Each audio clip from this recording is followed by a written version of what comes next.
When we contemplate what lies behind the stone silence of museums, a whole world of secrets and mysteries unfolds before us. Mysteries that have remained inaccessible to ordinary people for centuries.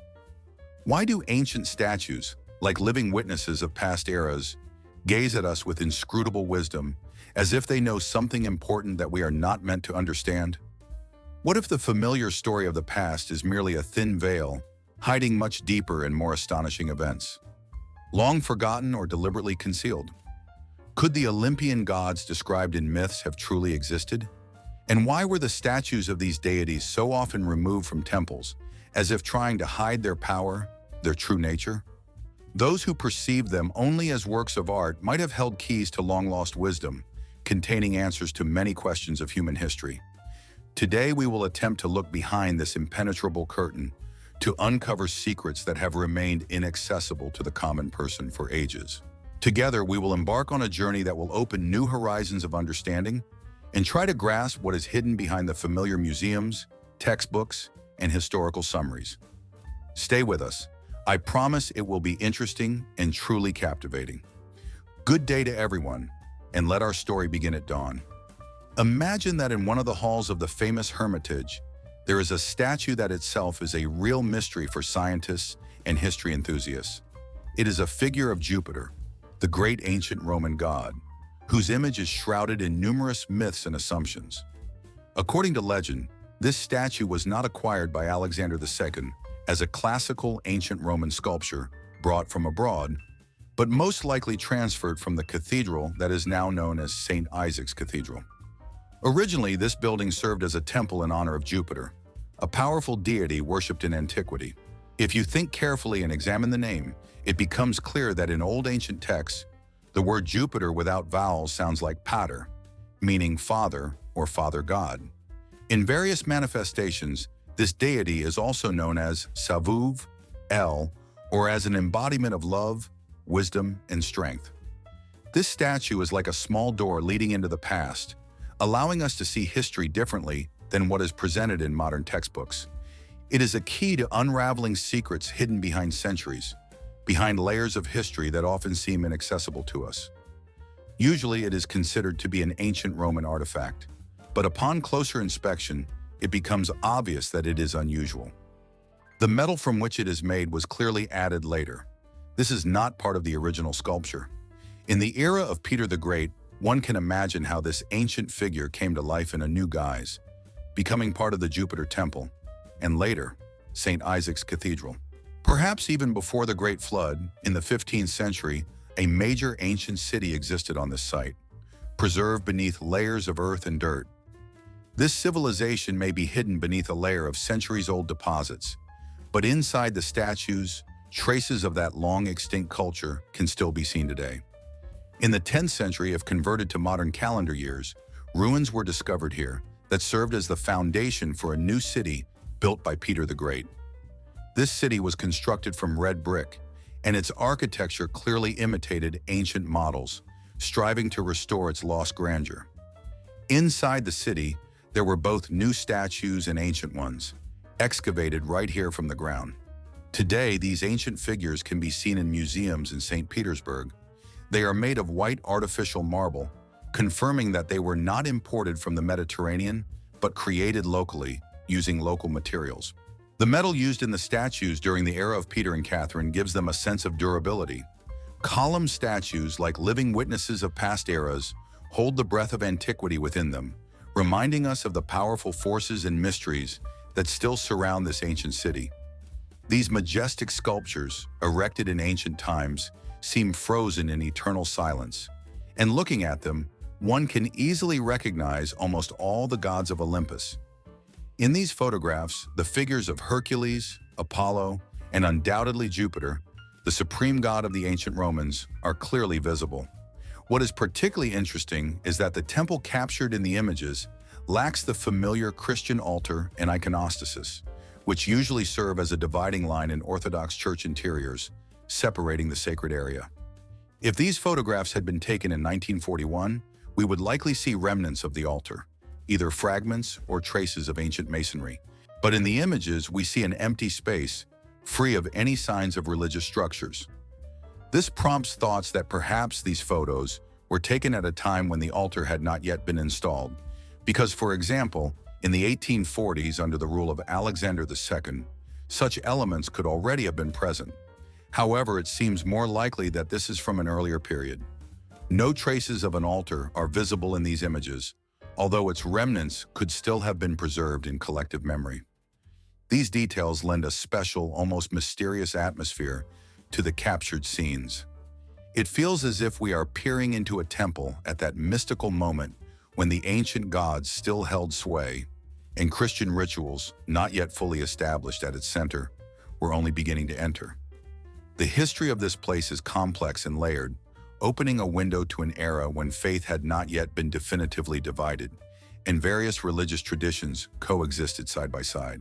In this context, it becomes clear that modern Orthodox Christianity and other Abrahamic faiths preserve an ancient connection to the original, primal faith, the one true belief in the one God the Father, which united humanity in distant times. Looking into the past, it seems that behind every temple and icon lies a secret, a mystery of the ages that we are only beginning to understand and restore in our minds. Religion has always been not only a belief in the supernatural, but also an expression of spiritual ideals, contrasting with a materialistic worldview where everything could be measured and tested. This topic is complex and layered, encompassing many aspects, but often a whole history can be reconstructed through temples, their architecture, and preserved artifacts.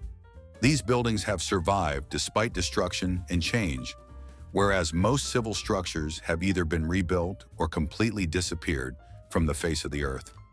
For example, St. Isaac's Cathedral, built in the 15th century, likely had 4 entrances, symbolizing the unity and completeness of the spiritual tradition. Inside this grand structure once stood statues of Roman gods, headed by Jupiter, the god who was later perceived as Jehovah, the Almighty God. One aspect of God the Father, El, is associated with love, and its imagery helps to understand the complexity of ancient religious ideas.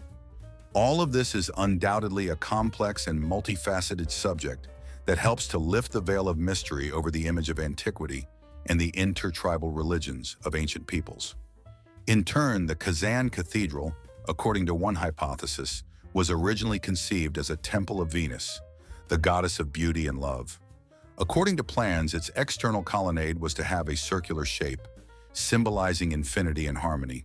Today, we can see only half of this circle, which gives the building a special mystique.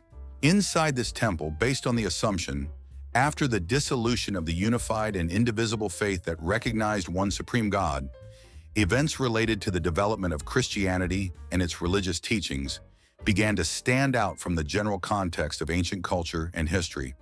It is particularly interesting to pay attention to a unique find, a statue of an emperor from the Semir region, dating to the beginning of the 1st century AD. This statue is made of real marble, which is an important testament to antiquity, as it was excavated right here rather than brought from afar, as often happens with such artifacts. This fact indicates that we are dealing with an authentic example of ancient culture, created at a specific time and place, rather than a copy or imported relic. On the chest of this statue, a symbol is clearly visible, wings associated with an eagle and an angel, which gives the image a special semiotic richness. These wings can be interpreted as a zoomorphic element, a figure combining features of a human and a bird, which in ancient myths and symbolism serves as a sign of duality, the double nature of the divine and human. The face of the statue raises even more questions. It is depicted with bull horns, creating an effect of duality, adding a certain mystery and multifacetedness to the image. This motif symbolizes the synthesis of 2 entities, the bull and the human, which, according to some hypotheses, points to a complex system of cultural archetypes and religious beliefs. In this context, the figure can be interpreted as a representation of Dionysus, the god of winemaking and ecstatic mysteries, who, according to some researchers, was one of the manifestations of Yahweh, the ancient divine principle. The hypothesis regarding the symbolism of the tetramorph, revealing 4 archetypes, indicates a deep connection between ancient religious images and astrology, psychology, and mystical knowledge. This connection unveils an astonishing picture. Yahweh in ancient texts is depicted as a two-faced Janus, a god with two faces, one of which is a human face, and the other, a goat's face. Such an image symbolizes internal duality and the double nature of the divine. Adding the figure of Dionysus in the form of a bull complicates perception and broadens the range of meanings. At the same time, the wings on the statue link it to Zeus, Elam, and Roman Jupiter, indicating continuity and cross-connections between different religious traditions. The translations and transformations of these images across eras demonstrate that the shift in cultural and religious context was not accidental, but reflected the ancient religious evolution. Studies outside the public sphere suggest that the 2nd century emperor likely pointed to the cult of Baal in Rome, confirming the existence of pagan beliefs even during the height of the empire. The ancient civilization, which lasted until the Middle Ages, experienced two major catastrophes. The first occurred in 32 AD, dividing antiquity into early Greece and late Rome. The second, in the 7th century AD, during the 16th and 17th centuries, destroyed most of the cultural heritage and gave rise to Abrahamic religions, which dominate the modern world. Thus, the history of antiquity appears significantly shorter and more mysterious than commonly believed, hiding many mystical secrets and mysteries within its pages. Why do so many symbols and images of ancient gods recur in Christianity and other Abrahamic religions? Could the modern world merely be a continuation of a vanished civilization, where gods and legends have been preserved in myths, legends, and archaeological artifacts? Pay special attention to the Hall of Jupiter, which has survived since late antiquity. In this place, there is a clear preservation of images and ideas of ancient gods. Zeus and Jupiter essentially represent the same entity. Centaurs and fauns are mythological creatures that long occupied a special place in various legends, tales, and artistic depictions.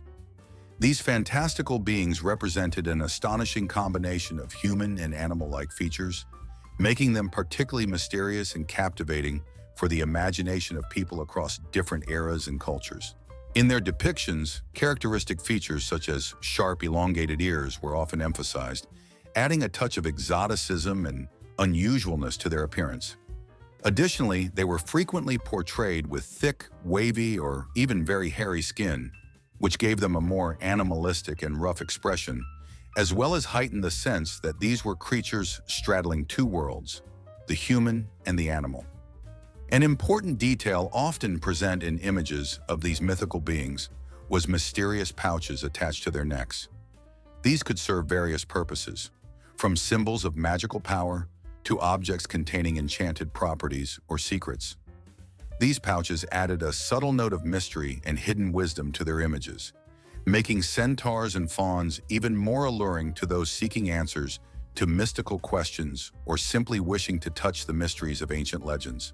Interestingly, in myths and legends, these creatures were often associated with ideas of interspecies connections, the boundaries between human and animal, nature and culture, nature and society. In these stories, centaurs and fauns were not merely mythological characters. They became symbols of a special bond that could exist between different worlds, between nature and civilization. In this context, it was believed that such beings could interact with humans, sometimes even forming close contacts or producing offspring. A particular place in legends was occupied by the idea that these hybrid creatures could merge with humans, giving rise to new, tall, and unusually complex hybrids that represented a continuation of these mystical lineages. Thus, the boundaries between man and creature, between nature and myth, became blurred, creating a rich tapestry of tales filled with images of mysterious beings combining traits of both worlds. Therefore, centaurs and fauns are not merely elements of ancient myths, but symbols reflecting humanity's eternal desire to understand the limits of its world, explore the depths of its imagination, and seek a connection with those mysterious forces lying beyond ordinary perception.